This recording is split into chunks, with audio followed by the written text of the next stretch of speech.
For my final capstone project, I decided to focus on Venice, Italy. The reasoning behind my choice is simply because I absolutely loved it there. Is one of the most unique places I've ever had the privilege of visiting. I was fortunate enough to backpack Europe with my girlfriend last summer, and it was Venice that I seem to have the most memories from. Thinking about the future impact climate change could have on this historical city is heartbreaking. So without further ado, let's look at how Venice is mitigating and adapting to climate change. I think that one of the reasons Venice is such a magical and iconic city is because there are no roads there. The only way you can get from place to place is either by foot or gondola boat. With that being said, Venice is highly susceptible to catastrophic flooding due to climate change. Last year alone, Venice experienced flooding levels that the city hadn't seen in over 50 years. The reason Venice is so vulnerable to certain parts of climate change is due to its location. As mentioned before, Venice is nothing more than a small lagoon or island nestled up against the Adriatic Sea, and as we've learned throughout this course, virtually anywhere on the coast has potential to see frequency of flooding increase due to rising sea levels and storm surges. Much like other areas of research in this course, the forecast for Venice isn't good. Experts all agree that unless action is taken, flooding will not only continue but eventually become more and more prominent. I think what separates Venice from other areas is its historical aspect, or at least I think so. Venice is home to some of the world's oldest and prolific churches, tombs, and architectural achievements.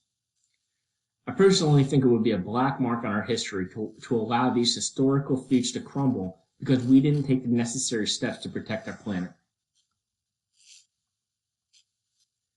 Not only is the physical aspect of Venice in trouble, but their citizens are as well. The financial implications alone could be crippling to their way of life. Venice is one of the most sought-out travel destinations in the world. With flooding becoming more and more frequent, it would make sense that the tourist industry would take a dramatic blow, substantially hurting their economy. There's no question losing tourism is negative, but the more devastating effect of flooding due to climate change is the relocation of residents who will be forced to leave their homes and begin anew somewhere else. So how is Venice proceeding to mitigate and adapt to the repercussions of climate change to preserve their city? One way that Venice has adapted to rising sea levels and flooding is by retrofitting and using certain building materials that are resistant to saltwater intrusion and increased humidity, such as limestone. Although it's the modulo sperimental elettromeccanico, I don't speak Italian, or Moses project that appears to be Venice's best line of defense against increased flooding.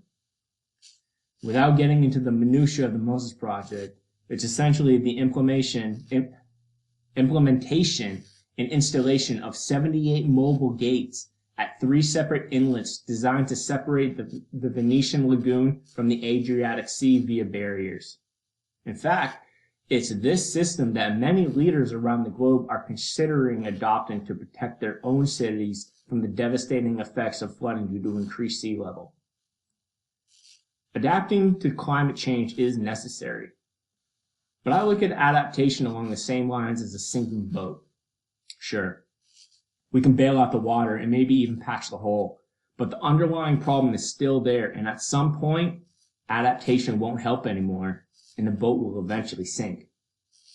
So how can the Venetian people mitigate increased sea level and accompanied flooding? The shorter answer is they can't. A single city is powerless against a global crisis that requires the unity and cooperation of an entire species. Much like all other aspects of global warming and climate change, it's going to take all of us as a race to do our individual parts reducing our carbon emissions.